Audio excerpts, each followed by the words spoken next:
ಸಖತ್ ಖಾರ ಬಣ್ಣ ಮತ್ತು ರುಚಿ ಆಚಿ ಚಿಲ್ಲಿ ಪೌಡರ್.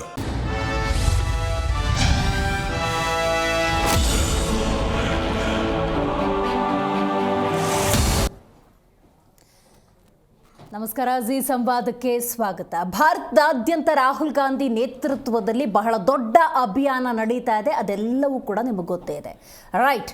ಓಟ್ ಚೋರಿ ಅಭಿಯಾನ 2023ರ ಚುನಾವಣೆಯನ್ನು ವಿಶೇಷವಾಗಿ ಉಲ್ಲೇಖ ಮಾಡಿ ಕರ್ನಾಟಕದ ವಿಚಾರಕ್ಕೆ ಬರೋದಾದರೆ 2 ಪ್ರಮುಖ ಕ್ಷೇತ್ರಗಳನ್ನು ರಾಹುಲ್ ಗಾಂಧಿ ಸುದ್ದಿಗೋಷ್ಠಿಯಲ್ಲಿ ಪ್ರಸ್ತಾಪ ಮಾಡ್ತಾರೆ. ಹೌದು, ಅದಕ್ಕೆ PPT ಪ್ರೆಸೆಂಟೇಷನ್ ಮೂಲಕ ಇರುವಂಥ ಕೆಲವೊಂದು ದಾಖಲೆಗಳನ್ನು ಸಂಗ್ರಹಿಸಿ ರಾಜ್ಯದ ಜನತೆಯ ಮುಂದಿಡುವ ಆ ಪ್ರಯತ್ನಕ್ಕೆ ಒಂದು ಹಂತದ ಜಯ ಸಿಕ್ಕಿದೆ ಅಂತ ಹೇಳಿದ್ರೆ ನಿಜಕ್ಕೂ ಕೂಡ ತಪ್ಪಾಗೋದಿಲ್ಲ. ಅವತ್ತು ಉಲ್ಲೇಖ ಮಾಡಿದ 2 ಕ್ಷೇತ್ರಗಳು ಮಹದೇವಪುರ ಹಾಗೆಯೇ ಆಳಂದ. ರೈಟ್, ನಾವು ಆಳಂದದ ವಿಚಾರಕ್ಕೆ ಬರೋದಾದರೆ ನೋಡಿ, SIT ಇದನ್ನು ತನಿಖೆಯನ್ನು ಪೂರ್ಣಗೊಳಿಸಿ ಚಾರ್ಜ್ ಶೀಟನ್ನು ಸಲ್ಲಿಕೆ ಮಾಡುವಂಥ ಎಲ್ಲ ಪ್ರಕ್ರಿಯೆಗಳು ಬಹುತೇಕ ಪೂರ್ಣ. ಇದರಲ್ಲಿ BJPಯ ಮಾಜಿ ಶಾಸಕ ಸುಬೇಶ್ ಗುತ್ತೇದಾರ್ ಹಾಗೆಯೇ ಅವರ ಪುತ್ರ ಹರ್ಷಾನಂದ್ ಸೇರಿದಂತೆ ಒಟ್ಟು 7 ಜನರ ವಿರುದ್ಧ ಚಾರ್ಜ್ ಶೀಟ್ ಸಲ್ಲಿಕೆಯಾಗಿದೆ. ಹಾಗಾದರೆ ಈ ಸದ್ಯದ ರಿಪೋರ್ಟನ್ನು ಇಟ್ಕೊಂಡು ಪರಿಪೂರ್ಣವಾಗಿ ಭಾರತದಲ್ಲಿ ನಡೆಯುವಂತಹ ಚುನಾವಣೆಯ ಸಂದರ್ಭದಲ್ಲಿ ಮತಗಳ್ಳತನ ಆಗತ್ತೆ ಅನ್ನುವಂಥ ನಿರ್ಧಾರಕ್ಕೆ ಬರಬೇಕಾ ಬೇಡವಾ? ಇಲ್ಲಾಗಿರುವಂತಹ ಮತಗಳು ನಿಜಾನ ಅಲ್ವಾ? ಇದೆಲ್ಲದರ ಬಗ್ಗೆ ಕೂಲಂಕುಷವಾಗಿ ಚರ್ಚೆ ಮಾಡಬೇಕಾಗಿದೆ. ನಾನು ದಿವ್ಯಶ್ರೀ.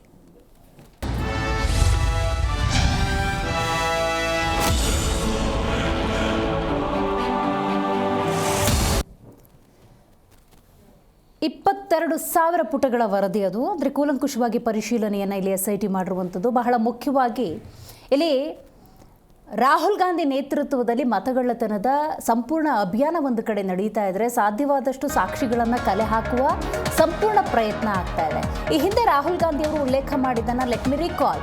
ಇದು ಸುಮ್ಮನೆ ಅಲಿಗೇಷನ್ ಅಲ್ಲ ಅಥವಾ ಆರೋಪ ಮಾಡೋದಲ್ಲ, ರಾಜಕೀಯದ ಗೀಳು ಕೂಡ ಅಲ್ಲ, ಆದರೆ ದೇಶದಲ್ಲಾಗಿರುವಂತಹ ಅನ್ಯಾಯವನ್ನು ಪ್ರತಿನಿಧಿಸುವ ಒಂದು ಪ್ರಯತ್ನ, ರಾಜ್ಯದ ಮತ್ತು ದೇಶದ ಜನರಿಗೆ ಅನ್ಯಾಯ ಆಗಬಾರದು ಅನ್ನುವಂಥ ಸದುದ್ದೇಶದಿಂದ ಮಾಡ್ತಿರುವಂತಹ ಅವಿರತ ಶ್ರಮ. ಇದರಲ್ಲಿ 6-7 ತಿಂಗಳ ಅಧ್ಯಯನ ಕೂಡ ಆಗಿದೆ ಅಂತ ಹೇಳಿದರು. ಆ ಸಂದರ್ಭದಲ್ಲಿ ಟೀಕೆ ಟಿಪ್ಪಣಿಗಳು ಬಂತು, ಪರವಿರೋಧ ಚರ್ಚೆಗಳಾಯಿತು, ಮತಗಳ್ಳತನ ಆಗಿರಬಹುದು ಆಗಿಲ್ಲ ಅನ್ನೋದಕ್ಕೆ ಒಂದಷ್ಟು ಧ್ವನಿಗಳು ಕೂಡ ಏರ್ತು. ರೈಟ್, ನಾವು SIT ತನಿಖೆಯಲ್ಲಿ ಸಿಕ್ಕಿರುವಂತಹ ಮಾಹಿತಿ ಏನಿದೆ ಈ ಪ್ರಕರಣಕ್ಕೆ ಒಂದು ರೀತಿ ಪುಷ್ಟಿ ನೀಡಿದಂತಾಗಿದೆ. ನೋಡಿ, ಆಳಂದ ಮತಗಳ್ಳತನ ಪ್ರಕರಣದಲ್ಲಿ ಚಾರ್ಜ್ ಶೀಟ್ ಸಲ್ಲಿಕೆ, ಒಟ್ಟು 7 ಮಂದಿಯ ವಿರುದ್ಧ ಕೋರ್ಟ್ಗೆ ಚಾರ್ಜ್ ಶೀಟ್ ಸಲ್ಲಿಕೆ ಆಗಿರುವುದು. ಮಾಜಿ ಶಾಸಕ ಸುಭಾಷ್ ಗುತ್ತೇದಾರ್ ಸೇರಿದಂತೆ 7 ಮಂದಿಯ ವಿರುದ್ಧ ಇದು. ಇದರ ಜೊತೆಗೆ ನೀವು ಗಮನಿಸಬೇಕು, ಸುಭಾಷ್ ಗುತ್ತೇದಾರ್ ಮಗ ಹರ್ಷಾನಂದ ಅವರ ಹೆಸರು ಕೂಡ ಉಲ್ಲೇಖ ಮಾಡಲಾಗಿದೆ. ಪ್ರಮುಖವಾಗಿ 2023ರ ವಿಧಾನಸಭಾ ಚುನಾವಣೆಯ ಸಂದರ್ಭದಲ್ಲಿ ಆದಂತಹ ಮತಗಳ್ಳತನದ ಪ್ರಮುಖ ಅಂಶವನ್ನು ಇಲ್ಲಿ ಪ್ರಸ್ತಾಪ ಮಾಡಲಾಗಿದೆ. ನೋಡಿ, 5,994 ಮತದಾರರ ಹೆಸರುಗಳನ್ನು ಅಳಿಸಿದ ಆರೋಪ ಇವರ ಮೇಲಿರುವಂಥದ್ದು. ಇನ್ನು ಪ್ರಕರಣ ಸಂಬಂಧ 22,000 ಪುಟಗಳ ಚಾರ್ಜ್ ಶೀಟ್. ಇದು ಬಹಳ ಗಂಭೀರವಾದಂಥ ಪ್ರಕರಣ. ಈ ರಿಪೋರ್ಟ್ SITಯ ಈ ಚಾರ್ಜ್ ಶೀಟ್ ಏನಿದೆ, ಇದು ಮತಗಳ್ಳತನದ ಈ ಆರೋಪಕ್ಕೆ ಯಾವ ತಿರುವುಗಳನ್ನು ಮುಂದಿನ ದಿನಗಳಲ್ಲಿ ಪಡೆದುಕೊಳ್ಳುತ್ತೆ ಅನ್ನೋದೇ ಸದ್ಯದ ಪ್ರಶ್ನೆಯಾಗಿರುವಂಥದ್ದು. ಯಾಕಂದರೆ ಓಟ್ ಚೋರಿ ಅಭಿಯಾನ ನಾಳೆ ನಡೀತಾ ಇದೆ, ದೊಡ್ಡ ಮಟ್ಟದಲ್ಲಿ ನಡೀತಾ ಇದೆ. DK ಶಿವಕುಮಾರ್ ಅವರು ಬೆಳಗ್ಗೆ ಪ್ರಸ್ತಾಪ ಮಾಡ್ತಾ ಇದ್ರು. ಬಹುತೇಕ ನಮ್ಮೆಲ್ಲ ಶಾಸಕರು MLC ಎಲ್ಲರೂ ಕೂಡ ಈ ಓಟ್ ಚೋರಿ ಅಭಿಯಾನದಲ್ಲಿ ಭಾಗಿಯಾಗ್ತಾರೆ. ಕರ್ನಾಟಕದಿಂದಲೇ 1,000ಕ್ಕೂ ಹೆಚ್ಚು ಕಾಂಗ್ರೆಸ್ನ ಕಾರ್ಯಕರ್ತರು ಇದರಲ್ಲಿ ಭಾಗಿಯಾಗ್ತಾರೆ. ಇದು ಅನ್ಯಾಯವಾಗಬಾರ್ದು ಅನ್ನುವಂಥ ನಿಟ್ಟಿನಲ್ಲಿ ಹೋರಾಟದ ಅಭಿಯಾನ ಅಂತ ಉಲ್ಲೇಖ ಮಾಡ್ತಾ ಇದ್ರು. ಹಾಗಾಗಿ ದೇಶದಾದ್ಯಂತ ರಾಹುಲ್ ಗಾಂಧಿ ನೇತೃತ್ವದಲ್ಲೇ ಆಗಿರುವಂತಹ ಈ ಮತಗಳ್ಳತನದ ಅಭಿಯಾನಕ್ಕೆ ನಾಳೆ ಒಂದು ಹೊಸ ಮಜಲು ಈ ರಿಪೋರ್ಟ್ನಿಂದ ಸಿಗುತ್ತೆ ಅಂತ ಹೇಳಿದ್ರೆ ನಿಜಕ್ಕೂ ಕೂಡ ತಪ್ಪಾಗೋದಿಲ್ಲ. ಹಲವರು ಇದ್ರ ಬಗ್ಗೆ ಮಾತಾಡಿದ್ದಾರೆ, ಬನ್ನಿ ಒಂದ್ಸಲ ನೋಡ್ಕೊಂಡ್ಬರೋಣ. ಇದು ಸುಳ್ಳು ಪ್ರಕರಣ ಮತ್ತು ಇದು ಎಲ್ಲ ಸೃಷ್ಟಿ ಮಾಡಿರುವಂಥ ಪ್ರಕರಣ. 2023ರಲ್ಲಿ ಆದಂಥ ಪ್ರಕರಣ ಇಲ್ಲಿವರೆಗೂ ಏನು ಪ್ರಗತಿ ಕಂಡಿರಲಿಲ್ಲ. ಯಾವಾಗ ರಾಹುಲ್ ಗಾಂಧಿ ಒಂದು ಬಿಹಾರ್ ಎಲೆಕ್ಷನ್ ಬರುತ್ತೆ ಅವಾಗ ವೋಟ್ ಚೋರಿ ಅಂತಂದು ಒಂದು ನೆರೇಟಿವ್ ಬಿಲ್ಡ್ ಮಾಡೋಕ್ಕೆ ಸ್ಟಾರ್ಟ್ ಮಾಡ್ತಾರೆ. ಹೋದ ಲೋಕಸಭಾ ಚುನಾವಣೆಯಲ್ಲಿ ಒಂದು ಸಂವಿಧಾನ ಬದಲಾವಣೆ ಮಾಡ್ತಾರೆ ಅಂತಲೂ ಒಂದು ನೆರೇಟಿವ್ ಮಾಡಿದ್ರು. ಈಗ ವೋಟ್ ಚೋರಿ ಅಂತಂದು ಸ್ಟಾರ್ಟ್ ಮಾಡಿದ್ದಾರೆ.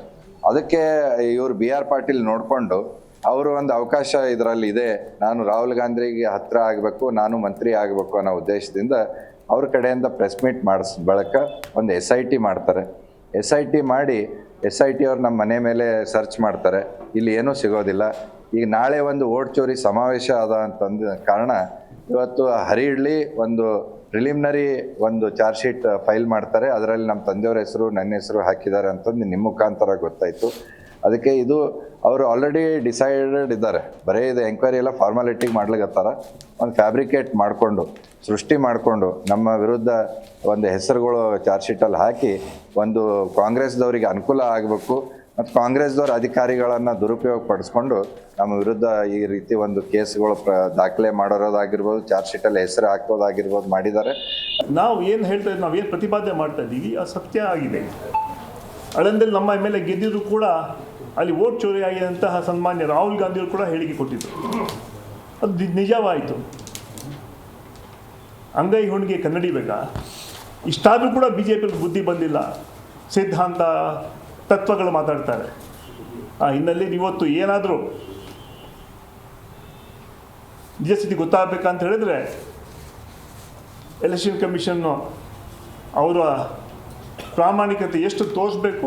ಆದರೆ ಎಲೆಕ್ಷನ್ ಕಮಿಷನ್ ಇವತ್ತು BJP ಕೇಂದ್ರಕ್ಕಂಥ ಕಪಿ ಮುಷ್ಟಿಲಿ ಹಾಕೊಂಡಿ ಅವ್ರು ಹೇಳ್ದಾಗ ಮಾಡ್ತಾರೆ. ಎಲ್ಲಿ ಗೆಲ್ಲಿಸ್ಬೇಕು, ಎಲ್ಲಿ ಸೋಲಿಸ್ಬೇಕು ಆ ಕೆಲಸ ಎಲೆಕ್ಷನ್ ಕಮಿಷನ್ ಮಾಡ್ತಾಯಿದ್ದಾರೆ. ಇವತ್ತು ಜನ ಎಲೆಕ್ಷನ್ ಕಮಿಷನ್ನ ವಿಶ್ವಾಸವನ್ನು ಕಳ್ಕೊಂಡಿದ್ದಾರೆ. ನೋಡ್ರಿ, ಮೊದಲಿದ್ದು ಅವ್ರು ಏನು ಚಾರ್ಜ್ ಶೀಟ್ ಹಾಕಿದ್ದಾರೆ ನನಗಷ್ಟು ಮಾಹಿತಿ ಡೀಟೇಲಾಗಿ ಗೊತ್ತಿಲ್ಲ. ನಾ ಇಷ್ಟ ಹೇಳೋದು, ಆಳಂದದ ವಿಷಯದಲ್ಲಿ ಈಗಾಗಲೇ ಚುನಾವಣಾ ಆಯೋಗ ಸ್ಪಷ್ಟಪಡಿಸಿದೆ. ಅರ್ಜಿ ಯಾರೇ ಕೊಟ್ಟಿರ್ಬೋದು. According to the people representation act ಯಾರನ್ನೂ ಸಹಿತ, ಈಗ ನಾ ಇಲ್ಲಿ ಪ್ರದೀಪ್ ಶೆಟ್ಟರ್ ಕೂತಾರ, ಪ್ರದೀಪ್ ಶೆಟ್ಟರ್ದ ಹೆಸರನ್ನ ತೆಗೆದು ಹಾಕ್ಬೇಕಂತ ನಾ ಅರ್ಜಿ ಕೊಟ್ಟೆ ಅಂತಂದ್ರೆ ಪ್ರದೀಪ್ ಶೆಟ್ಟರಿಗೆ ನೋಟಿಸ್ ಹೋಗ್ತದೆ. ಮತ್ತು ನಾನು ಅದಕ್ಕೆ ಏನು ಸಮರ್ಥನೆ ಕೊಡಬೇಕು ಅದನ್ನು ಕೊಡ್ಬೇಕಾ? ಪ್ರದೀಪ್ ಶೆಟ್ಟರ್ ಇಲ್ಲಿ ಅವರಲ್ಲ, ಅದು ಇದು ಏನದ ನಾ ಕೊಡ್ಬೇಕು ಅದನ್ನು.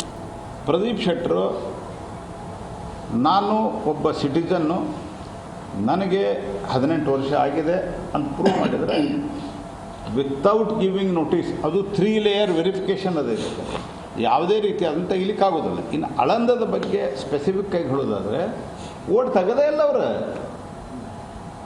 ರಾಹುಲ್ ಗಾಂಧಿ ಸ್ಟೇಟ್ಮೆಂಟ್ ನೀವು ನೋಡ್ರಿ ಅಂತ ನಾನು ತಿಳ್ಕೊಂಡೇನೆ. ಇದು ಹಂಗೆ ಬಿಟ್ಟಿದ್ರೆ ತೆಗಿತಿದ್ರು ಅಂತ ನೀವು ಇಮ್ಯಾಜಿನ್ ಬೇಕಾದ್ ಮಾಡ್ಕೋಬೋದು. ಮನಸ್ಸಿನಾಗ ಮಂಡಿಗೆ ತಿಂದ್ರೆ ಗೋಧಿ ಲೆಕ್ಕ ಕೊಡೋಣ ಯಾರ?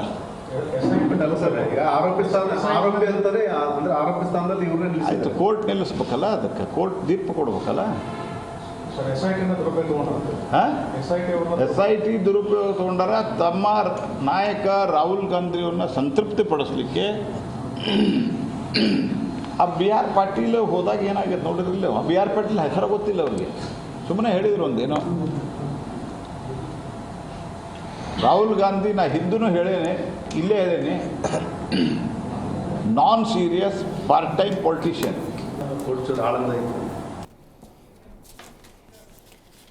ರಾಜಕೀಯವಾಗಿ ತಮ್ಮನ್ನು ತಾವು ಸಮರ್ಥನೆ ಮಾಡ್ಕೊಳ್ಳೋದನ್ನು ಎಲ್ಲ ಪಕ್ಷದವರು ಮಾಡ್ತಾರೆ. ಬಟ್ ಓಟ್ ಚೋರಿ ಆಗಿದ್ರೂ ಆಗಿಲ್ಲ ಅಂದರೂ ಸತ್ಯ ಅನ್ನೋದು ಜನರ ಮುಂದೆ ಬರಲೇಬೇಕು. ಯಾಕಂದರೆ ಇದು ಜನಾದೇಶ, ಜನಾದೇಶದ ಜೊತೆ ಆಟ ಆಡೋದಾಗಬಾರ್ದು. ಸೊ ಆ ನಿಟ್ಟಿನಲ್ಲಿ ನಾವಿವತ್ತು ಬಹಳ ಸೀರಿಯಸ್ ಆಗಿ ಇದನ್ನು ಗಂಭೀರವಾಗಿ ಯೋಚನೆ ಮಾಡಿ ಚರ್ಚೆಯನ್ನು ಮಾಡಬೇಕಾಗಿದೆ. ಈ ಬಗ್ಗೆ ಮಾತಾಡಲಿಕ್ಕೆ ಮೊದಲನೇದಾಗಿ ನಮ್ಮ ಕಾರ್ಯಕ್ರಮದಲ್ಲಿ ಕಾಂಗ್ರೆಸ್ ವಕ್ತಾರರಾಗಿರುವಂಥ ದರ್ಶನ್ ಅವರಿದ್ದಾರೆ. ನಮಸ್ಕಾರ ದರ್ಶನ್ ಅವರೇ. ಇನ್ನು ನಮ್ಮ ಕಾರ್ಯಕ್ರಮದಲ್ಲಿ BJP ವಕ್ತಾರರಾಗಿರುವಂತಹ ಶಿವರಾಜ್ ಕುಮಾರ್ ಅವರಿದ್ದಾರೆ. ನಮಸ್ಕಾರ. AP ವಕ್ತಾರರಾಗಿರುವಂಥ ಬಸವರಾಜ್ ಮುದಿಗೌಡರು ಇದ್ದಾರೆ. ನಮಸ್ಕಾರ. ರಾಜಕೀಯ ಚಿಂತಕರು ಶಶಿಕಾಂತ್ ಯಡ್ಡಡಿ ಅವರಿದ್ದಾರೆ. ನಮಸ್ಕಾರ. ದರ್ಶನ್ ಅವರೇ, ಹರ್ಷವರ್ಧನ್ ಅವರು ಮಾತಾಡಿದ್ದನ್ನು ನೀವು ಗಮನಿಸಿದ್ರಿ ಅಂತ ಭಾವಿಸ್ತೀನಿ. ಫಾಲ್ಸ್ ಅಲಿಗೇಷನ್ ಇದು. ಓಟ್ ಚೋರಿ ಅಭಿಯಾನ ನಾಳೆ ಮಾಡ್ತಿದ್ದಾರೆ. ಅವಸರದಿಂದ ನಾಳೆಗೇನೋ ಒಂದು ಇನ್ಪುಟ್ ಬೇಕಲ್ಲ, ಅದಕ್ಕೆ ಇಮಿಡಿಯೇಟಾಗಿ ತತ್ಕ್ಷಣದಲ್ಲೊಂದು ಚಾರ್ಜ್ ಶೀಟ್ ಹಾಕ್ಬಿಟ್ಟು ಅದರಲ್ಲಿ ನಮ್ಮನ್ನು ಪ್ರಾಥಮಿಕವಾಗಿ ಉಲ್ಲೇಖ ಮಾಡಿಬಿಟ್ಟಿದ್ದಾರೆ. ಮೇಡಮ್, ಏನಾದರೂ ಇವತ್ತೇ ಕಂಪ್ಲೇಂಟ್ ಮಾಡಿ ಇವತ್ತೇ ಚಾರ್ಜ್ ಶೀಟ್ ಸಲ್ಲಿಕೆ ಮಾಡಿದರೆ ಅವರ ಆರೋಪಗಳಲ್ಲಿ ಏನೋ ಅಂತ. ಯಾಕೆಂದರೆ ITED ಬಿಟ್ಟವರಿಗೆ ಅಭ್ಯಾಸ ಅಲ್ಲ BJPನವ್ರಿಗೆ. ಇವತ್ತು ಏನು ಗುತ್ತೇದಾರವರ ಮನೆಯ ಮುಂದೆ ಸಾವಿರಾರು ವೋಟರ್ ID ಸಿಕ್ಕಿರೋ ಸತ್ಯಾಂಶವನ್ನ ಮಾಧ್ಯಮದಲ್ಲಿ ಬಿತ್ತರಿಸಿದಿರಾ. ಮನೆ ಮುಂದೆ ಸುಟ್ಟಿರ್ತಕ್ಕಂಥ ವಿಚಾರವನ್ನ ಬಿತ್ತರಿಸಿದಿರಾ. ಗೂಡ್ಸ್ ಗಾಡಿಲಿ ತಾಂಡೋಗಿ ಕೆರೆನಲ್ಲಿ ಸುರಿದು ಬಂದಿರೋದನ್ನ ಬಿತ್ತರಿಸಿದಿರಾ. ಜೊತೆಗೆ 5,994 ಏನು ವೋಟರ್ IDಗಳಿದೆ, ಲೀಸ್ಟ್ ಇದೆ, ಅದನ್ನ ಡಿಲೀಟ್ ಮಾಡಿರುವಂಥ ಸಾಕ್ಷ್ಯಾಧಾರಗಳು ಮತ್ತು ಯಾವ ಸೈಬರ್ ಸೆಂಟರ್ ಇರ್ಬೋದು, ಮತ್ತು ಒಂದೊಂದು ಈ ಡಿಲೀಟ್ ಮಾಡೋದಕ್ಕೆ 80 ರೂಪಾಯಿ ಹಣ ಕೊಟ್ಟಿರ್ತಕ್ಕಂಥ ಪ್ರತಿಯೊಂದಕ್ಕೂ ದಾಖಲಾತಿಗಳು ಸಿಕ್ಕಿರೋ ಮಾಡಿರೋ ಕಾರಣದಿಂದ ಇವತ್ತು ಚಾರ್ಜ್ ಶೀಟ್ ಸಲ್ಲಿಕೆ ಆಗ್ತಾ ಇದೆ. ಆಮೇಲೆ ನಾವು ಇವತ್ತು ವೋಟ್ ಚೋರಿ ಅಭಿಯಾನವನ್ನ ನಿನ್ನೆ ಮೊನ್ನೆಯಿಂದ ಮಾಡ್ತಾ ಇಲ್ಲ. ಬಹಳ ಮುಖ್ಯವಾಗಿ ನಾವೇನಾದ್ರೂ ಆಳಂದದಲ್ಲಿ ಸೋತ್ಬಿಟ್ಟು ಆರೋಪ ಮಾಡೋದಾದ್ರೆ ಅದೊಂಥರ.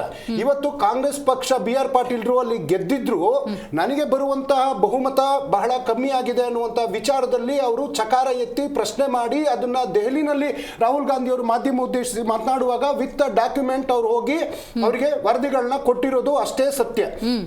ಹಾಗೇನೆ ಮೇಡಮ್, ನಾವು ಮಹದೇವಪುರದಿಂದ ಈ ಒಂದು ವೋಟ್ ಚೋರಿ ಅಭಿಯಾನ ಕ್ಯಾಂಪೇನ್ ಶುರು ಮಾಡಿದಾಗ ಅಲ್ಲಿ ನಮಗೆ ಸಿಕ್ಕಿದ್ದು 1,250,000 ಮತಗಳ್ಳತನ ಆಗಿದೆ. ಅದು ಅಡ್ರೆಸ್ ತಪ್ಪಾಗಿರ್ಬೋದು, ಅಥವಾ ಒಂದ್ ಹೆಸರಲ್ಲಿ ಸುಮಾರು ವೋಟರ್ ಐಡಿಗಳಿರ್ಬೋದು, ಅಥವಾ ಡಿಲೀಟ್ ಆಗಿರ್ಬೋದು, ಅನೇಕ ವಿಚಾರಗಳನ್ನ ನಾವು ಜಗತ್ತಿನ ಮುಂದೆ ಬೆಂಗಳೂರಿನಿಂದನೇ ಅಭಿಯಾನ ಶುರು ಮಾಡಿ ರಾಹುಲ್ ಗಾಂಧಿ ಅವರು ಇಲ್ಲಿಂದ ಹೇಳುವಂತ ವಿಚಾರ ಆಯ್ತು. ತದನಂತರ ಬಿಹಾರ ಎಲೆಕ್ಷನ್ ಅಲ್ಲೂ ನಾವು ಅದನ್ನ ವಿಚಾರವನ್ನ ಮುನ್ನೆಲೆಗೆ ತಗೊಬಂದಿದ್ದು ಸತ್ಯ. ಇವತ್ತು ಕರ್ನಾಟಕದಲ್ಲಿ ಮಾನ್ಯ DK ಶಿವಕುಮಾರ್ ಅವರ ನೇತೃತ್ವದಲ್ಲಿ 1,40,00,000 ಸಿಗ್ನೇಚರ್ಗಳನ್ನ ನಾವು ಕಲೆಕ್ಟ್ ಮಾಡಿದ್ದೀವಿ ಎಂಟೈರ್ ಕರ್ನಾಟಕ. ಮೇಡಮ್, ಅದಷ್ಟೇ ಅಲ್ಲ, ಶಿವಾಜಿನಗರದಲ್ಲಿ 7,000 ವೋಟ್ಗಳ ವಿಚಾರದಲ್ಲಿ ನಾವು ಎಲೆಕ್ಷನ್ ಕಮಿಷನ್ ಆಫ್ ಇಂಡಿಯಾಕ್ಕೆ ಕಂಪ್ಲೇಂಟ್ ಕೊಟ್ಟಾಗ ಒಬ್ಬ IAS ಅಧಿಕಾರಿ ಸಸ್ಪೆಂಡ್ ಆಗಿರೋದು ಸತ್ಯ. ಅವನು ಮೋಸ ಮಾಡಲಿಲ್ಲ ಅಂದ್ರೆ ಅಧಿಕಾರಿ ಸಸ್ಪೆಂಡ್ ಆಗ್ತಾ ಇರಲಿಲ್ಲ. ಇದು ವಾಸ್ತವಾಂಶ. ಒಟ್ಟಾರೆಯಾಗಿ ಮೇಡಮ್, ಈಗ ನಾಟ್ ಓನ್ಲಿ ಕರ್ನಾಟಕದ ವಿಚಾರ, ಇವತ್ತು ಬಿಹಾರದಲ್ಲಿ ಒಟ್ಟು 65 ಲಕ್ಷ ವೋಟರ್ ಐಡಿಗಳು ಡಿಲೀಷನ್ ಆಗ್ತದೆ. ಅದು ಇಂತಿಂತ ಸಮುದಾಯಗಳನ್ನೇ ಟಾರ್ಗೆಟ್ ಮಾಡಿ ಡಿಲೀಟ್ ಆಗಿರ್ತಕ್ಕಂಥದ್ದು ಸತ್ಯ. ಹಾಗೇನೆ 20 ಲಕ್ಷ ಹೊಸದಾಗಿ ಆಡ್ ಆನ್ ಆಗಿರೋದು ಸತ್ಯ. ಅದಾದ್ಮೇಲೆ ಚುನಾವಣಾ ಫಲಿತಾಂಶ ಏನು ಬಂತು, ಇವತ್ತು ಏನು ನಮ್ಮ ಮಿತ್ರ ಪಕ್ಷ ಇಲ್ಲಿ ಬಿಹಾರದಲ್ಲಿ ಅವ್ರು ತಗೊಂಡಿರ್ತಕ್ಕಂಥ ಪರ್ಸೆಂಟೇಜ್ ಆಫ್ ವೋಟು 21%. ಇವತ್ತು ಬಿಜೆಪಿ ತಗೊಂಡಿರ್ತಕ್ಕಂಥದ್ದು ಅದಕ್ಕಿಂತ ಕಮ್ಮಿ. ಆಮೇಲೆ ಮುಖ್ಯಮಂತ್ರಿಗಳು ತಾಂಡಿರ್ತಕ್ಕಂಥ ನಿತೀಶ್ ಕುಮಾರ್ ಅದಕ್ಕಿಂತ ಕಮ್ಮಿ. ಆದ್ರೆ ಅಧಿಕಾರಕ್ಕೆ ನೋಡಿದ್ರೆ ಇದೊಂದು ಮ್ಯಾಜಿಕ್ ಅಲ್ಲಿ ಇವರು ಬಂದಿದಾರಲ್ಲ. ಹಾಗೇನೆ ಮಹಾರಾಷ್ಟ್ರ ಮ್ಯಾಜಿಕ್ ಬಗ್ಗೆನೇ ನಿಮಗೆ ಸಂಶಯ? ಡಾಕ್ಯುಮೆಂಟ್ ಇದೆ ಮೇಡಮ್. ನಾವು ಸುಮ್ಮನೆ ಏನೋ ಬಂದು ಗಾಳಿಲಿ ಗುಂಡೊಡಿತಾ ಇಲ್ಲ. ನಾವು ಪ್ರಶ್ನೆ ಮಾಡ್ತಾ ಇರೋದು election commission of India. BJP ಬಂದು ಉತ್ತರ ಕೊಡ್ತಾ ಇದ್ದಾರೆ.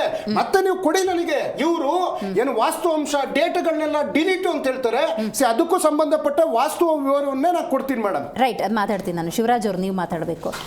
ಸೋತ ಕ್ಷೇತ್ರದಲ್ಲಿ ಏನಾದರೂ ವ್ಯತ್ಯಾಸ ಆಗಿದ್ದಾಗ ಕಾಂಗ್ರೆಸ್ ನಾಯಕರು ಬಂದ್ಬಿಟ್ಟು ಅಯ್ಯೋ ವೋಟ್ ಚೋರಿ ಆಗಿದೆ, ನಾನು ಸೋತೋಗ್ಬಿಟ್ರೆ ಅಂದರೆ there is a meaning. But Aland ಗೆದ್ದಿದ್ದಾರೆ. ಗೆದ್ದಿರೋ ಕ್ಷೇತ್ರದಲ್ಲಿ ವಿಶೇಷವಾಗಿ ನನಗೆ ಬರಬೇಕಾಗಿದ್ದಂಥ ಓಟಲ್ಲಿ ಕಡಿಮೆ ಆಗಿದೆ ಅಂತ ಕ್ಲೇಮ್ ಮಾಡ್ತಿದ್ದಾರೆ ಅಂತ ಹೇಳಿದ್ರೆ ಸಹಜವಾಗಿ ಒಂದು ಕುತೂಹಲ ಡೆಫಿನೆಟ್ಲಿ ಬರುತ್ತೆ. ಹಾಗಾಗಿ ನಾನು ಕೇಳೋದು, ಇವತ್ತು ದೊಡ್ಡ ಮಟ್ಟದ ವೋಟ್ ಚೋರಿ ಅಭಿಯಾನ ದೇಶದಾದ್ಯಂತ ನಡೀತಾ ಇದೆ. ಚಾರ್ಜ್ ಶೀಟಲ್ಲಿ ಇವತ್ತು 7 ಮಂದಿ ಹೆಸರು ಉಲ್ಲೇಖ ಆಗಿದೆ ಅಂತ ಹೇಳಿದ್ರೆ, ಎಡವಿದೆಯಾ BJP, ಎಡವ್ತಾ ಇದೆಯಾ BJP, ಮುಂದೆ ಎಡವೋದಕ್ಕೆ ಪ್ಲಾನ್ಗಳನ್ನು ಹಾಕೊಂಡಿದೆಯಾ BJP? ಯಾವ ಕಾರಣಕ್ಕೆ ಎಡುತ್ತೆ ಅನ್ನೋದು ನನಗೆ ಗೊತ್ತಿಲ್ಲ.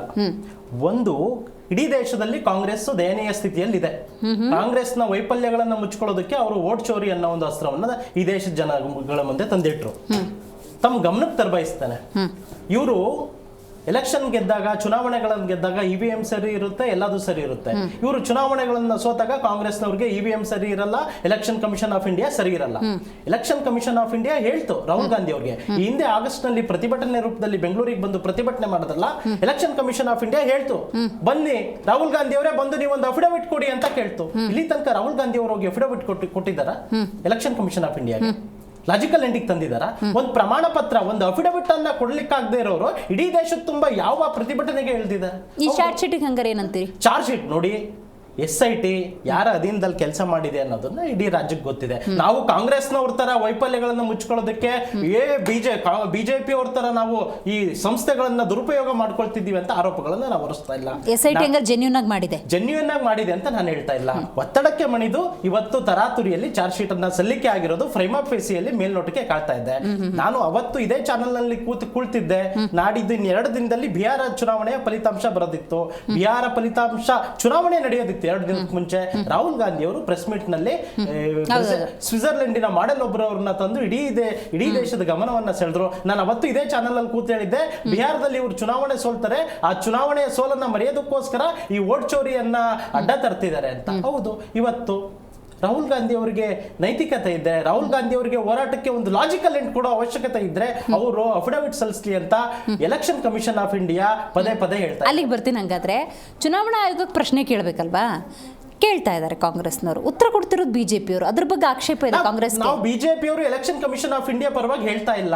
ನೀವು ಈ ದೇಶದ ಸಂಸ್ಥೆಗಳ ಗುಣಮಟ್ಟವನ್ನ, ಈ ದೇಶದ ಸಂಸ್ಥೆಗಳ ನಂಬಿಕೆಯನ್ನ ಕಳೆಯುವಂತ ಕೆಲಸವನ್ನ ಮಾಡಬೇಡಿ ಅಂತ ಹೇಳ್ತಾ ಇದ್ದೀವಿ. ಸಲೀಂ ಅಹಮದ್ ಅವರು ಅವಾಗ ಬೈಟ್ ಕೊಡ್ಬೇಕಾದ್ರೆ ಹೇಳಿದ್ರು, ಅವ್ರೇನ್ ಹೇಳಿದ್ರು, ಈ ಎಲೆಕ್ಷನ್ ಕಮಿಷನ್ ಆಫ್ ಇಂಡಿಯಾ ಬಗ್ಗೆ ದೂರಿದ್ರು. ಕಾಂಗ್ರೆಸ್ ಅವರನ್ನ ಈ ದೇಶದ ಜನ ನಿರ್ಲಕ್ಷ್ಯ ಮಾಡಿದ್ದಾರೆ. ಈ ದೇಶದ ಜನ ಪ್ರತಿ ಚುನಾವಣೆಯಲ್ಲಿ ಸೋಲಿಸ್ತಾ ಬಂದಿದ್ದಾರೆ. ದೇಶದ ಜನರ ವಿಶ್ವಾಸ ಕಳೆದುಕೊಂಡಿರೋದಕ್ಕೋಸ್ಕರ ಈ ರೀತಿಯ ನಾಟಕಗಳನ್ನ ಕಾಂಗ್ರೆಸ್ ಪಕ್ಷ ಆಡ್ತಾ ಇದೆ. ಮತ್ತು ಕೇರಳದಲ್ಲಿ ಅಭೂತಪೂರ್ವ ಗೆಲುವನ್ನ ಭಾರತೀಯ ಜನತಾ ಪಕ್ಷ ಸ್ಥಾಪಿಸಿದೆ. ಇಡೀ ದೇಶದಲ್ಲಿ ಭಾರತೀಯ ಜನತಾ ಪಾರ್ಟಿ ಅಭೂತಪೂರ್ವ ಗೆಲುವನ್ನು ಸಾಧಿಸ್ತಾ ಇರೋದ್ರಿಂದ ಈ ರೀತಿಯ ಒಂದು ದಿಕ್ಕು ದಿಸೆ ಇಲ್ಲದ ವಾದಗಳನ್ನ ಈ ದೇಶದ ಜನರ ಮುಂದೆ ರಾಹುಲ್ ಗಾಂಧಿ ಅವರು ಇಡ್ತಾ ಇದ್ದಾರೆ, ಕಾಂಗ್ರೆಸ್ ಪಕ್ಷ ಇಡ್ತಾ ಇದ್ದಾರೆ. ಅದರಲ್ಲಿ ಪದೇ ಪದೇ ಸೋಲನ್ನು ಕಾಣ್ತಾ ಇದ್ದಾರೆ ಅಂತ ಹೇಳಲಿಕ್ಕೆ ಇಷ್ಟಪಡ್ತೀನಿ. ಬಸವರಾಜ್ ಅವರೇ, ಸಿಬಿಐ ಇಡಿ ರಿಪೋರ್ಟ್ಗಳನ್ನ ಕಾಂಗ್ರೆಸ್ನವ್ರು ಒಪ್ಕೊಳ್ಳಲ್ಲ, SIT ರಿಪೋರ್ಟ್ಗಳನ್ನ ಬಿಜೆಪಿಯವರು ಒಪ್ಕೊಳ್ಳಲ್ಲ, ಏನು ಮಾಡ್ಬೇಕೀಗ? ಆ ಥರ ಪದ ಬಳಸಬಾರ್ದು. ನಾನು ಈ ಷಂಡ್ರು ಬಂಡ್ರು ಮಧ್ಯ ಪ್ರಜಾಪ್ರಭುತ್ವ ಸಿಕ್ಕಾಕೊಂಡಂಗಾಗಿದೆ. ಒಂದು ಕಡೆಯಿಂದ ಈ ಎಲೆಕ್ಷನ್ ಕಮಿಷನ್ ಅಂತ ಇರೋದು ಅದೊಂದು ಕಾನ್ಸ್ಟಿಟ್ಯೂಷನಲ್ ಬಾಡಿ, ಅದಕ್ಕೆ ಯಾವುದೇ ಥರದ ಇಂಟರ್ಫರೆನ್ಸ್ ಇರಬಾರ್ದು. ಯಾಕೆಂದರೆ ಅದರದ್ದು ಪ್ರೈಮರಿ ಫಂಕ್ಷನ್ನೇ ಫ್ರೀ ಆ್ಯಂಡ್ ಫೇರ್ ಎಲೆಕ್ಷನ್ ಮಾಡಬೇಕು ಅನ್ನೋದು. ಫ್ರೀ ಆ್ಯಂಡ್ ಫೇರ್ ಎಲೆಕ್ಷನ್ ಅಂತ ಅಂದ್ರೇನು, ಸರ್ವರಿಗೂ ಸಮಾನವಾದಂಥ ಅವಕಾಶ ಸಿಗುವಂಥ ಒಂದು ಲೆವೆಲ್ ಪ್ಲೇಯಿಂಗ್ ಫೀಲ್ಡಲ್ಲಿ ಎಲೆಕ್ಷನ್ ಆಗಬೇಕು ಅಂತ ಅನ್ನೋದು. ಇವತ್ತು ಅಂಥ ಒಂದು ಸಂಸ್ಥೆನ ನೀವು ಯಾಕೆ BJP ಮೇಲೆ ಅನುಮಾನ ಬರುತ್ತೆ ಅಂತ ಅಂದರೆ, ಇವರು ತೆಗೆದುಕೊಂಡಂಥ ಕೆಲವೊಂದು ಸ್ಟೆಪ್ಗಳು ಏನಿದಾವೆ, starting from election commission appoint ಆಗೋಕ್ಕೆ, ಕಮಿಷನರ್ಗಳ ಅಪಾಯಿಂಟ್ಮೆಂಟ್ಗೆನೆ ಮೊದಲ ಬದಲಾವಣೆ ತಂದಿದ್ದು BJP ಅವರು. ಏನಂತ, ಅದರಲ್ಲಿ ಒಂದು independent authority, chief justice of India was part of the appointing committee. ಇವ್ರು ತಂದು ಏನು ಮಾಡಿದ್ರು, ಒಬ್ಬರು ಪ್ರಧಾನಮಂತ್ರಿ, ಒಬ್ಬ ಸರ್ಕಾರದಲ್ಲಿರುವಂಥ ಮಂತ್ರಿ, ಮತ್ತು ಲೀಡರ್ ಆಫ್ ಅಪೋಸಿಷನ್. ಅಂದರೆ ನೀವು ಆಲ್ರೆಡಿ 2:1 ಸೆಟ್ ಮಾಡಿದ್ದೀರ ಅಲ್ಲಿ. ಆ ಕಮಿಷನ್ ಇದ್ದು ಇಲ್ಲಾರ್ದಂಗೆ ನೀವು ಹೇಳಿದವ್ರೆ ನೀವು ಅಪಾಯಿಂಟ್ ಮಾಡೋದು. ಅಲ್ಲಿಂದ ಸಂಶಯ ಶುರು ಆಗುತ್ತೆ. ಯಾಕೆ ಅಂದರೆ ಎನಿಬಡಿ ಈಗ ಏನು Caesar's wife should be above suspicion ಅಂತಾರೆ, ರೈಟ್? ಅಂದರೆ ಬೇಸಿಕಲಿ ನೀವು ಅಧಿಕಾರದಲ್ಲಿ ಇದ್ದಾಗ ಯಾವುದೇ ಥರದ ಒಂದು ಪ್ರಶ್ನಾರ್ಥಕವಾದಂಥ ಯಾವುದೇ ನಿರ್ಧಾರಗಳನ್ನು ತಗೋಬಾರ್ದು. ನೀವು ಫ್ರೀ ಆ್ಯಂಡ್ ಫೇರ್ ಎಲೆಕ್ಷನ್ ನಡಿಬೇಕು ಅಂತ ಅಂದರೆ ಫಸ್ಟ್ ನಿಮ್ಮ ಕೈಯನ್ನು ಅದರಿಂದ ಆಚೆ ತಕ್ಕೊಳ್ಳಿ. ಅಲ್ಲಿ chief justice of India was a normal required authority, because constitutional authority ಅಲ್ಲಿ ಇದ್ದಂಥ ಒಂದು ಇದ್ದಾಗ ಏನಾಗುತ್ತೆ, ನಂಬಿಕೆ ಇರುತ್ತೆ.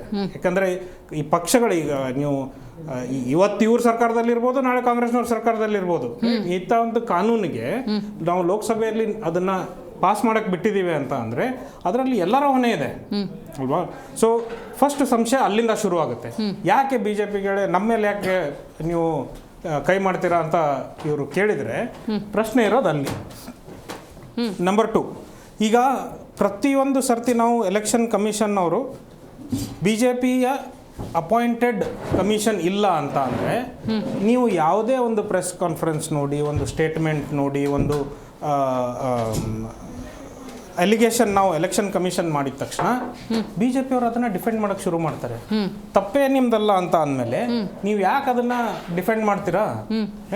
ಇವತ್ತು ಅರ್ಥ ಮಾಡ್ಕೊಳ್ಳಿ, ದಟ್ ಎಲೆಕ್ಷನ್ ಕಮಿಷನ್ ಅನ್ನುವಂಥ ಬಾಡಿಗೆ ನೀವು ಸಮರ್ಥನೆ ಇವತ್ತು ಮಾಡಿದರೆ ಅಲ್ಲಿ ನಡೆಯುವಂಥ ಒಂದು ಏನೇ ಲೋಪದೋಷಗಳಿರಲಿ ಅದಕ್ಕೆ ಒಂದು ಪೊಲಿಟಿಕಲ್ ಪಕ್ಷ ಸಮರ್ಥನೆ ಮಾಡಿದರೆ ಶಾಶ್ವತ ಸರ್ಕಾರದಲ್ಲಿ ನೀವು ಇರಲ್ಲ.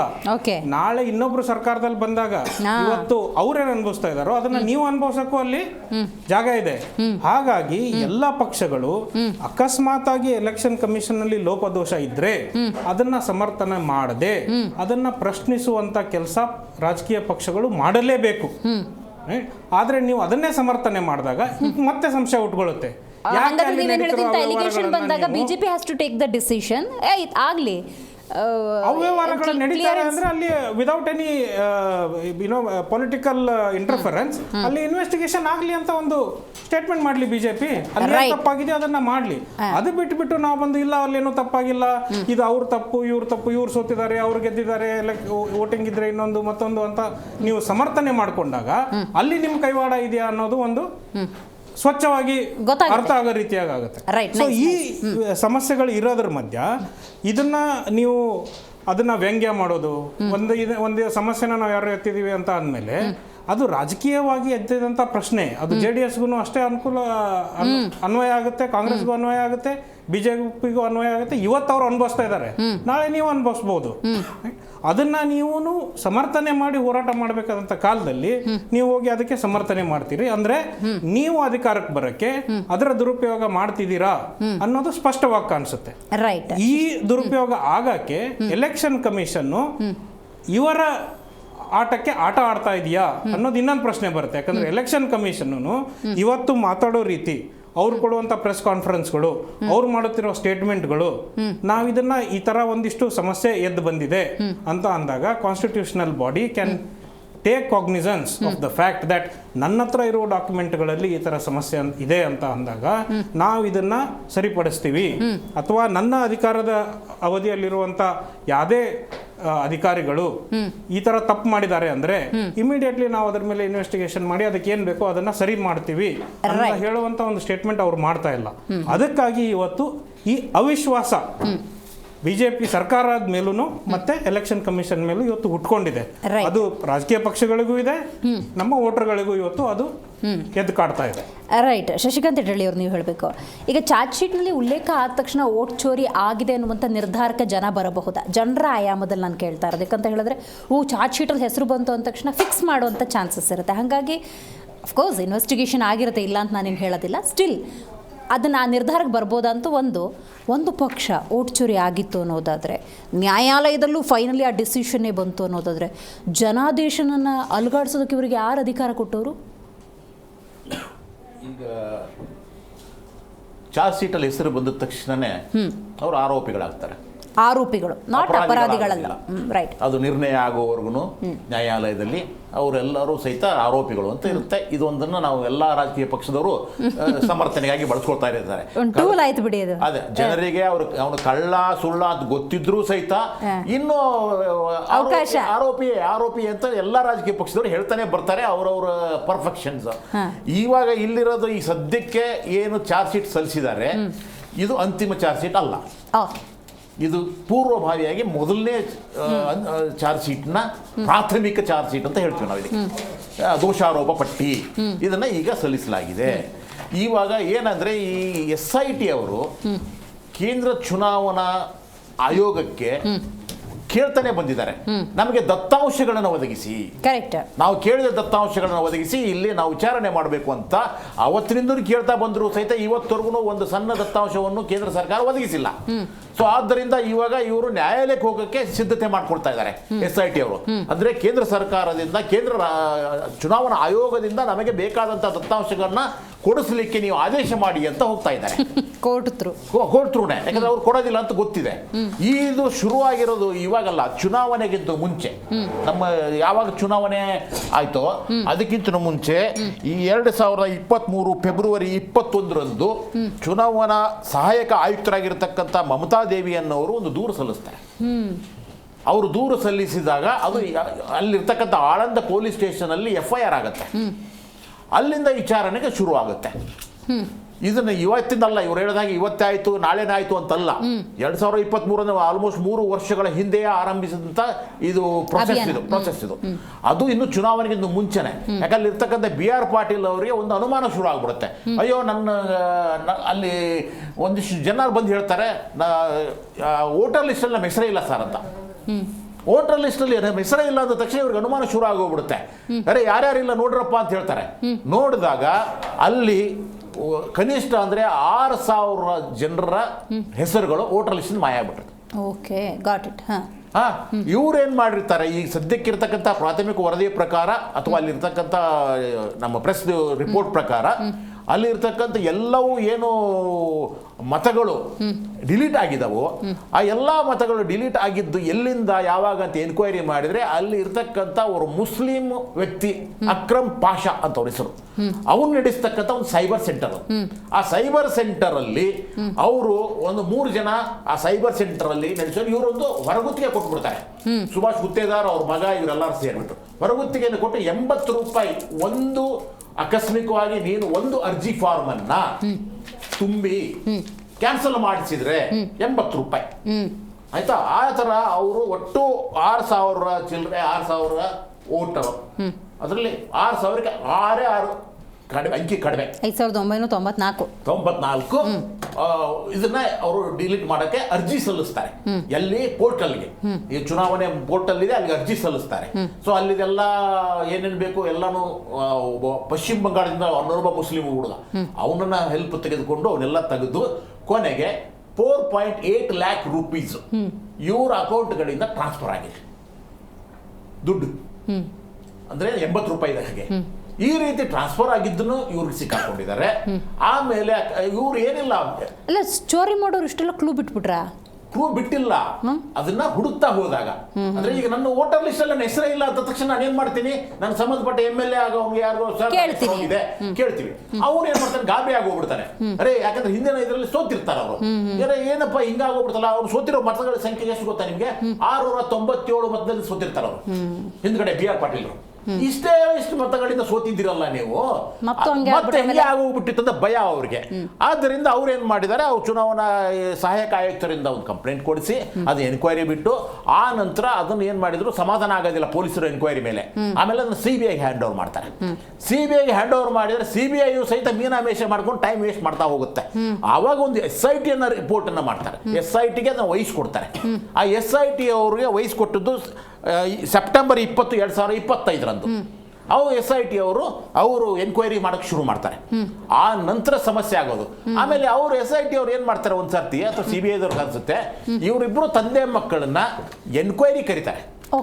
ವಿಚಾರಣೆ ಮಾಡ್ತಾ ಇದ್ದೀವಿ, ದಯವಿಟ್ಟು ಬನ್ನಿ ನಿಮ್ಮ ಅನಿಸಿಕೆಗಳನ್ನ ಹೇಳಿ ಅಂತ ಹೇಳಿದ್ರೆ ಇವ್ರು ನೇರವಾಗಿ ಹೋಗಿರೋದು ವಿಚಾರಣೆಗಲ್ಲ, ಕೋರ್ಟ್ಗೆ. ನಿರೀಕ್ಷಣಾ ಜಾಮೀನು ಕೊಡಿ ನಮಗೆ, ನಾವು ನಾಳೆಗೆ ಬಂಧಿಸ್ಬಿಡ್ತಾರೆ. ಇವರು ಗಿಲ್ಟ್ ಇಲ್ಲ ಅಂತಂದ್ರೆ, ಇವರು ಇದನ್ನ ಏನಕ್ಕೂ ಇದರಲ್ಲಿ ಭಾಗಿಯಾಗಿಲ್ಲ ಅಂತಂದ್ರೆ ಹೋಗಿ ವಿಚಾರಣೆಗೆ ಹೋಗ್ಬಿಟ್ಟು ತಮ್ಮ ಹೆಸರನ್ನು ಹೇಳಿ, ಸ್ವಾಮಿ ನನಗೆ ಅದಕ್ಕೆ ಸಂಬಂಧ ಇಲ್ಲ, ಯಾರು ಮಾಡಿದ್ರೆ ಅವ್ರು ಇಟ್ಕೊಳ್ಳಿ ಅಂತ ಹೇಳ್ಬೋದಿತ್ತು. ಇವತ್ತಿನ ಚರ್ಚಾ ಕಾರ್ಯಕ್ರಮದಲ್ಲಿ ನನಗೆ ಈ ಕ್ಷಣಕ್ಕೆ ಹಲವಾರು ಪ್ರಶ್ನೆಗಳು ಉದ್ಭವವಾಗಿದ್ದಾವೆ. ಅದರ ಬಗ್ಗೆ ಒಂದು ಕ್ಲಾರಿಟಿಯನ್ನು ಪಡ್ಕೊಳ್ಳೋಣ. ರೈಟ್, ಇದೀಗ ನಮ್ಮ ಕಾರ್ಯಕ್ರಮದಲ್ಲಿ JDS ವಕ್ತಾರಾಗಿರುವಂತಹ ರಿಷಿಕ್ ವಿವನ್ಗೌಡ ಜಾಯ್ನ್ ಆಗಿದ್ದಾರೆ. ನಮಸ್ಕಾರ ರಿಷಿಕ್ ಅವರೇ. ನಾಳೆ ಓಟ್ ಚೋರಿ ಅಭಿಯಾನ ನಡೀತಾ ಇದೆ ದೆಹಲಿಯಲ್ಲಿ. ದೊಡ್ಡ ಮಟ್ಟದಲ್ಲಿ ಕರ್ನಾಟಕದಿಂದ 1,000ಕ್ಕೂ ಹೆಚ್ಚು ಕಾರ್ಯಕರ್ತರು ಭಾಗಿಯಾಗ್ತಿದ್ದಾರೆ. ಶಾಸಕರು, MLCಗಳು, ಕಾಂಗ್ರೆಸ್ನವರೆಲ್ಲರೂ ಹೋಗ್ಬಿಟ್ಟು ದೆಹಲಿಯಲ್ಲಿ ಘಂಟಾಘೋಷವಾಗಿ ಓಟ್ ಚೋರಿ ಬಗ್ಗೆ ಮಾತಾಡ್ತಿದ್ದಾರೆ. ಸೊ ನಾಳೆ NDA ಅಥವಾ BJPಯ ನಿಜ ಬಣ್ಣ ಬಯಲಾಗುತ್ತೆ, ಇದಕ್ಕೊಂದು ಕ್ಲಾರಿಟಿ. ಸೇಮ್ ಟೈಮ್ ಆಗಲೇ ಶಿವರಾಜ್ ಅವರು ಉಲ್ಲೇಖ ಮಾಡಿದ್ರು, ಅಫಿಡವಿಟ್ ಸಲ್ಸೋಕ್ಕೇನೋ ಅಷ್ಟೊಂದಾಗಿದ್ದಾರೆ, ಅದಕ್ಕೊಂದು ಕ್ಲಾರಿಟಿ ಕೊಡಿ. At the same time vote ಚೋರಿ ಮಾಡೋರು ಎಷ್ಟೊಂದು ಕ್ಲೂ ಬಿಟ್ಬಿಟ್ಟಿದ್ದಾರಲ್ಲ, 22,000 ಪುಟಗಳ ಚಾರ್ಜ್ ಶೀಟ್, ಇದ್ರ ಬಗ್ಗೆ ಹೇಳಿ ಮೇಡಮ್. ಸನ್ಮಾನ್ಯ ರಾಹುಲ್ ಗಾಂಧಿಯವರು, ಆಮೇಲೆ ಕರ್ನಾಟಕ ರಾಜ್ಯದಲ್ಲಿ ಸನ್ಮಾನ್ಯ ಸಿದ್ದರಾಮಯ್ಯನವರು ಹಾಗೂ ಸನ್ಮಾನ್ಯ DK ಶಿವಕುಮಾರ್ ಅವರು ಏನು ಮಹತ್ವದ ಬೆಳವಣಿಗೆ ಆಯಿತು ನೋಡಿ, ಈಗ ಚಾರ್ಜ್ ಶೀಟ್ ಸಲ್ಲಿಸಿದಾರಲ್ವ, ಅದಕ್ಕೋಸ್ಕರನೇ ಕಾಯ್ತಾ ಇದ್ರು. ಯಾಕೆಂದರೆ ಬಂಡೆ ಅವರು ಅಫಿಡೇವಿಟ್ ಆಗ್ತಾ ಇದ್ದಾರಂತೆ. ಸೊ ಆ ಅಫಿಡೇವಿಟ್ ಹಾಕೋದಕ್ಕೆ ಈ 3 ಬೆಳವಣಿಗೆಗಳಾಗಬೇಕು. ಈ 22,000 ಪುಟಗಳ ಚಾರ್ಜ್ ಶೀಟ್ ಇದೆಯಲ್ವಾ, ಇದು ಎಷ್ಟು ಜಿನ್ಯೂನ್ ಡಾಕ್ಯುಮೆಂಟು, ಆಮೇಲೆ ಇದನ್ನು ಎಷ್ಟು ಜಿನ್ಯೂನಿಟಿ ಇದೆ ಅಂತ ಹೇಳಿದ್ರೆ ಇದನ್ನು ಬರೋದಕ್ಕೆ ನಾವು ಕಾಯ್ತಿದ್ವಿ. ಇದು ಬಂದಿದ್ದ ತಕ್ಷಣ ನಮಗೆಲ್ಲ ಕೈಗೆ ಸಿಕ್ಬಿಟ್ಟಿದೆ. We are so confident that Monday we are going to file the affidavit ಅನ್ನೋ ರೀತಿಲಿ ಇದ್ದಾರೆ. ಸೊ ಹಾಗಾಗಿ ನಮಗೂ ನಿಮಗೂ ಎಲ್ಲ ಏನು ಖುಷಿ ಅಂತ ಹೇಳಿದ್ರೆ, ಸೋಮವಾರ ಮಧ್ಯಾಹ್ನದ ಮೇಲೆ ಹೈಕೋರ್ಟಲ್ಲಿ ಎಲೆಕ್ಷನ್ ಕಮಿಷನ್ ಅಗೇನ್ಸ್ಟ್ ಆಗಿ ಇವರು ಅಫಿಡವಿಟ್ ಸಲ್ಲಿಸ್ತಾ ಇದ್ದಾರೆ. Because they are so confident about this. ಇದು ಮೊದಲನೇದು. ಎರಡನೇದು ನೋಡಿ, ಯಾವುದಾದ್ರೂ ಒಂದು ಎಲೆಕ್ಷನ್ಸಲ್ಲಿ 1 ಸತಿ ನೀವು ಸೋಲ್ಬೋದು, 2 ಸತಿ ಸೋಲ್ಬೋದು, 3 ಸತಿ ಸೋಲ್ಬೋದು. ನೀವು ಒಂದು ಸೋಲಿಗೆ ವೋಟಿಂಗ್ ಮಿಷಿನ್ನ ಪ್ರಾಬ್ಲಮ್ ಅಂತ ಹೇಳ್ಬೋದು, EVM ಪ್ರಾಬ್ಲಮ್ ಅಂತ ಹೇಳ್ಬೋದು, ಜನರೇ ಪ್ರಾಬ್ಲಮ್ ಅಂತ ಹೇಳ್ಬೋದು. But you cannot blame the system itself. ಒಂದು. ಎರಡನೇದು, ಇಲ್ಲಿ ನಾವು ಯಾವುದೋ ಒಂದು ಓಟ್ ಚೋರಿ ಆಗಿದೆ ಅನ್ನೋದೊಂದು ಪ್ರೆಸೆಂಟೇಷನ್ ಕೊಡ್ತಾ ಇದ್ದೀವಿ ಅಂತ ಹೇಳೋದಾದರೆ, ನೀವು ಯಾವ್ಯಾವ ರಾಜ್ಯದಲ್ಲಿ ಓಟ್ ಚೋರಿ ತಗೊಂಡಿದ್ದೀರಾ ಸಬ್ಜೆಕ್ಟು, ಅದರಲ್ಲಿ ಎಷ್ಟು ನೀವು ಪ್ರೂವ್ ಮಾಡಿದ್ದೀರಾ ಸೋ ಫಾರ್. ನೀವು ಈ ಪೊಲಿಟಿಕಲ್ ಡ್ರಾಮಾಗಳನ್ನ ಆಡ್ಕೊಂಡು ಏನು ಈ ಓಟ್ ಚೋರಿ ಪ್ರೂವ್ ಮಾಡಿದ್ರಲ್ವಾ, ಇದು ಆದ ಮೇಲೆ ಬಂದಿರುವಂಥದ್ದು ಬಿಹಾರ್ ಎಲೆಕ್ಷನ್ಸ್.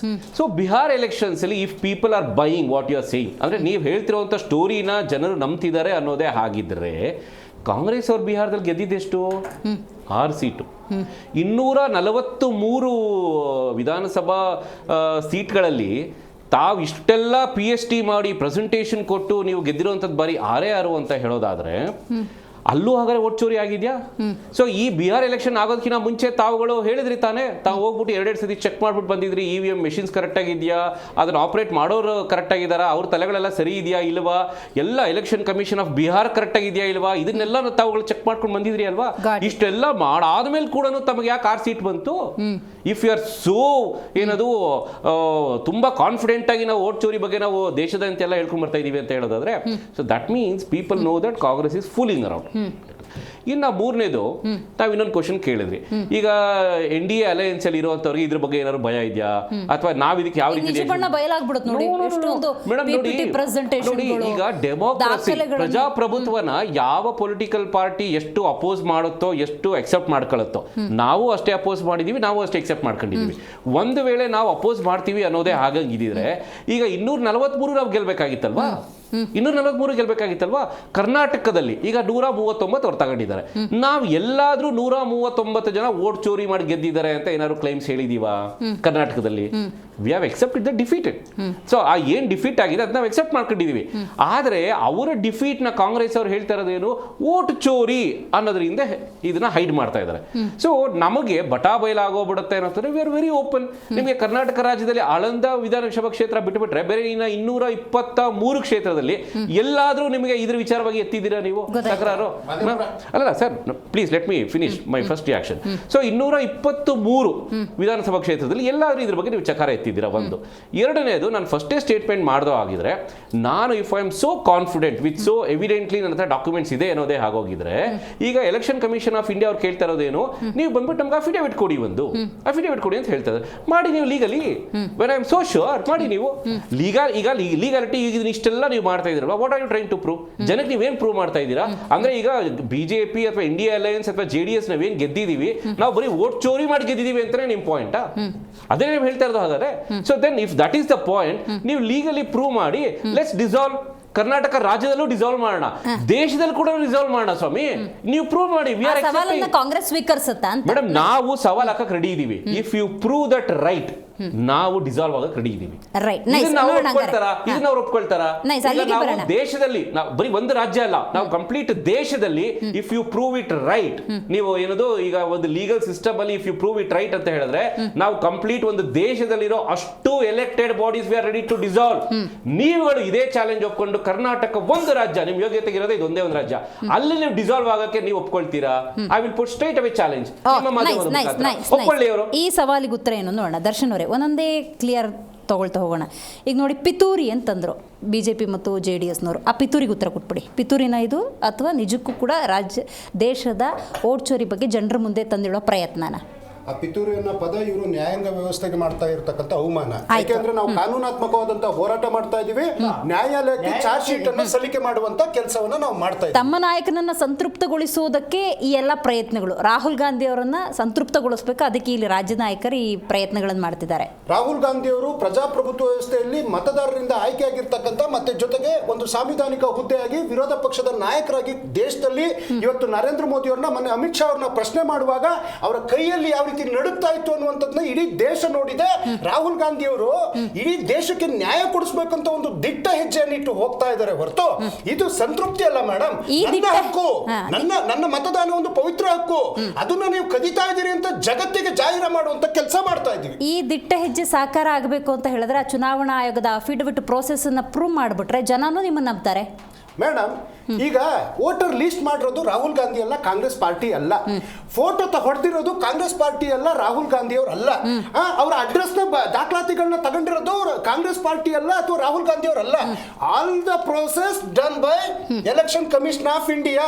ನಿಮ್ಮಲ್ಲಿ ಫೋಟೋನು ಇದೆ, ನಿಮ್ಮಲ್ಲಿ ಡೇಟನು ಇದೆ, ನಿಮ್ಮಲ್ಲಿ ಅಡ್ರೆಸ್ ಇದೆ, ನಿಮ್ಮಲ್ಲಿ ಪ್ರತಿಯೊಂದು ಚುನಾವಣೆಯ ವಿಚಾರಗಳು ಇದೆ.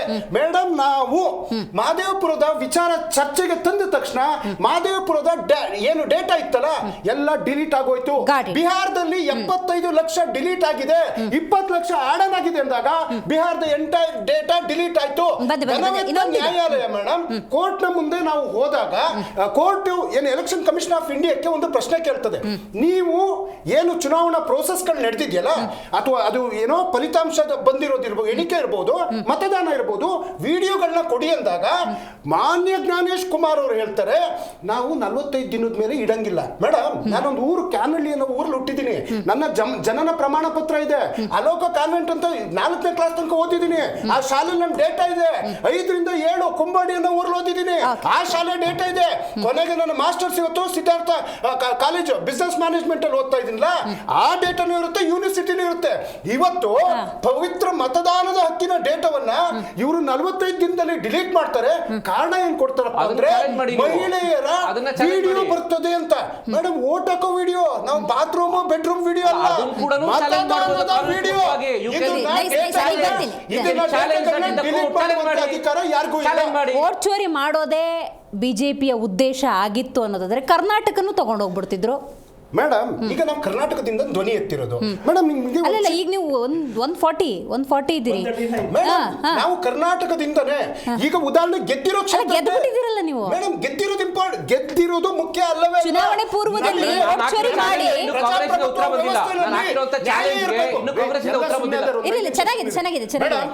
ಎಲ್ಲರೂ ಇವತ್ತು ಧ್ವನಿ ಎತ್ತಲೇಬೇಕು. ಯಾಕೆಂದ್ರೆ ಸಾಂವಿಧಾನಿಕವಾಗಿ ನಮ್ಗೆ ಮತದಾನದ ಹಕ್ಕು ಸಿಕ್ಕಿರೋದು. ಮತದಾನ ಅನ್ನುವಂಥದ್ದು ಪವಿತ್ರವಾದಂತಹ ಹಕ್ಕು. ಮೇಡಮ್, ನಿಮ್ಗೆ ಒಂದು ಚಿಕ್ಕ ಉದಾಹರಣೆ ಕೊಡ್ತೀನಿ ಮೇಡಮ್. ನಿನ್ನೆ ಒಂದು ರಿಸಲ್ಟ್ ಬಂದಿದೆ, ಇವತ್ತೊಂದು ರಿಸಲ್ಟ್ ಬಂದಿದೆ. ನಿನ್ನೆ ರಿಸಲ್ಟ್ ಅಲ್ಲಿ ಎಲ್ಲಿ ತೆಲಂಗಾಣದಲ್ಲಿ ಗ್ರಾಮ ಪಂಚಾಯತಿನಲ್ಲಿ 2872 ಜನ ಗೆಲ್ತಾರೆ. ಅದೇ ಸಂಸತ್ತಲ್ಲಿ 8 ಜನ ಗೆದ್ದಿರ್ತಕ್ಕಂಥ ಬಿಜೆಪಿ ಕೇವಲ 195 ಗೆಲ್ತಾರೆ. ಏನೋ ಕೇರಳದಲ್ಲಿ ದಿಗ್ವಿಜಯ ಅಂದ್ರಲ್ಲ, ಕೇರಳದಲ್ಲಿ ಪಂಚಾಯತಿನಲ್ಲಿ ನಾವು 7995 ಅಭ್ಯರ್ಥಿಗಳು ಗೆದ್ದಿದ್ದಾರೆ. ಆದ್ರೆ ಇವತ್ತು NDA 1440 ಪುನರ್ಚುನಾವಣೆ ಅಂತಂದ್ರು. ಪುನರ್ಚುನಾವಣೆ ನಾವೆಲ್ಲ ಡಿಸಾಲ್ವ್ ಮಾಡ್ಬಿಡ್ತೇವೆ, ಯಾರು ರೆಡಿ ಅಂತ ಕೇಳ್ತಿದ್ದಾರೆ. ಮೋದಿ ರಾಜೀನಾಮೆ ಕೊಡ್ಲಿ,